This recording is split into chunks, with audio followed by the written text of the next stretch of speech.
वार्तालाप की आपका नजरिया, आपकी आवाज।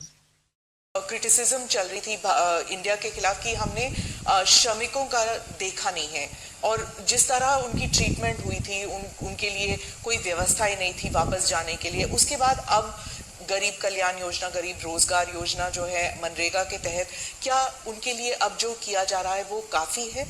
देखिए, मैं आपको एक बात बता देता हूं। इस समस्या में मुझे लगता है कि ढंग से सरकार के प्रयासों को मीडिया ने बताया नहीं। जिस दिन से लॉकडाउन हुआ उसी दिन से मैंने भी और प्रधानमंत्री जी ने सभी मुख्यमंत्रियों से व्यक्तिगत बात करी थी कि श्रमिकों के लिए आप रहने की, खाने की व्यवस्था करिए, इंडस्ट्रीज बंद हो जाएगी। सभी राज्यों ने व्यवस्था की, लगभग 2.5 करोड़ लोगों के भोजन की व्यवस्था की गई। पैसे का सवाल आया, प्रधानमंत्री जी ने तुरंत निर्देश दिया, 11,000 करोड़ रुपया गृह मंत्रालय से एनडीआरएफ का अकाउंट में सभी राज्यों को ट्रांसफर कर दिया गया वहां के श्रमिकों की स्थिति को देखते हुए। उसके बाद जब जहां जाना था वो राज्यों में व्यवस्था ठीक हो गई, अस्पताल शुरू हो गए, ढंग से इसके लिए तैयार किए गए, क्वारंटाइन सेंटर बन गए।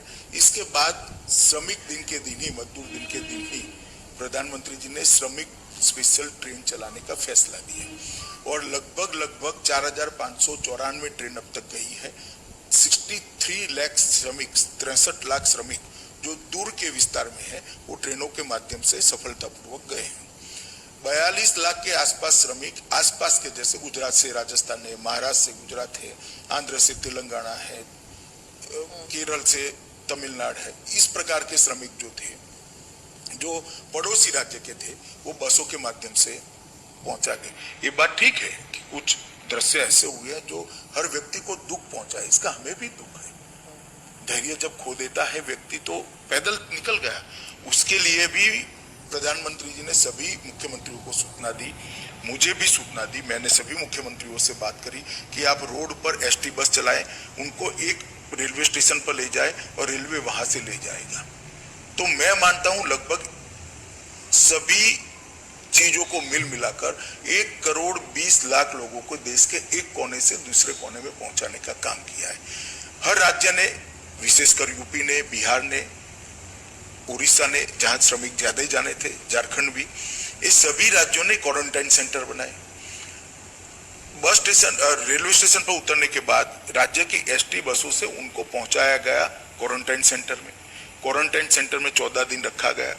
निकलने के बाद किसी राज्य ने 1,000 रुपया, किसी राज्य ने 2,000 रुपया उनको दिया है घर पहुंचने के। नहीं, घर तो पहुंचाया, बसों से एक्स्ट्रा दिया है, एक किट दी है और खाने पीने का इंतजाम करा है। अब वो सारे श्रमिक अपने गांवों में अच्छे तरीके से सेट हुए। जहां तक रोजगारी का सवाल है, प्रधानमंत्री जी ने रोजगारी के लिए अभी ही एक स्कीम लॉन्च की है और कल यूपी में कार्यक्रम हुआ, उसके 2 दिन पहले बिहार में कार्यक्रम। उन लोगों को रोजगारी देने की प्रयास हो रहा है।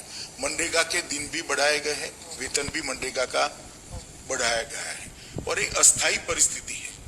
इसके बाद में सभी श्रमिक अच्छी परिस्थिति होते ही अपने अपने, जहां उनका नौकरी, परमानेंट नौकरी था, काम करते थे, वहां जाना जरूर चाहेंगे। जो चाहेंगे उनको भेजने की भी व्यवस्था है। ट्रेन चालू हो गई है, काफी सारे लोग अभी जा भी रहे हैं। मगर भारत सरकार ने एक विशेष ड्राइव चलाकर उनको अभी, जब तक कोरोना है तब तक, और कुछ जगह पे ये परमानेंट भी व्यवस्था हो जाएगी, इसके चलते वहीं पर उनको रोजगारी मिले, इसका एक अभियान चला है। तो मैं मानता हूं कि बहुत ढंग से इसको हमने एड्रेस किया है।